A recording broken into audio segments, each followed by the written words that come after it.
আসসালামু আলাইকুম। গিরিপথে আছি, সামনের দিকে আমরা যাচ্ছি। যদিও এখানে দেখেন পানিগুলো কিন্তু পরিষ্কার আছে। দেখাবো এখানে পানিগুলো একদম খাওয়া যাবে, একদম টাটকা পানিগুলো।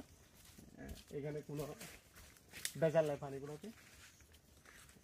দেখেন এই রাস্তাগুলো যে কীরকম, এখানে মানুষ তো আসে না, তো যার কারণে এইরকমই হয়। এখানে যাওয়ার মতো জায়গাও নেই এদিক দিয়ে। আবার এদিক দিয়ে চলে আসে, আস্তে আস্তে আস্তে ধীরে আসিও।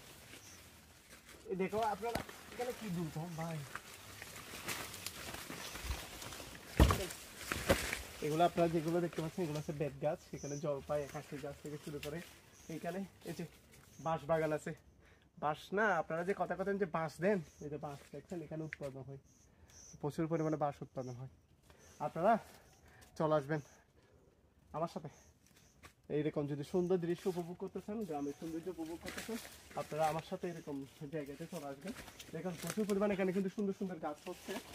যদিও মানুষ এখন নাকি গাছগুলো কেটে ফেলতেছে, এটা আসলে ভালো না। এটা সবার জন্য অমঙ্গল। কারণ একটা দেশে নাকি প্রায় 25% বনায়ন থাকা দরকার, কিন্তু আমাদের দেশে কিন্তু বনায়ন পরিমাণ প্রায় 16-15 ভাগ, মানে 10% মতো কম আছে। সো আমরা যেখানে পারি আমরা গাছ রোপণ করব এবং আমাদের সৌন্দর্য এবং প্রাকৃতিক সৌন্দর্য এবং পরিবেশের ভারসাম্য রক্ষা করব। সবাই ভালো থাকবেন, সুস্থ থাকবেন। আসসালামু আলাইকুম।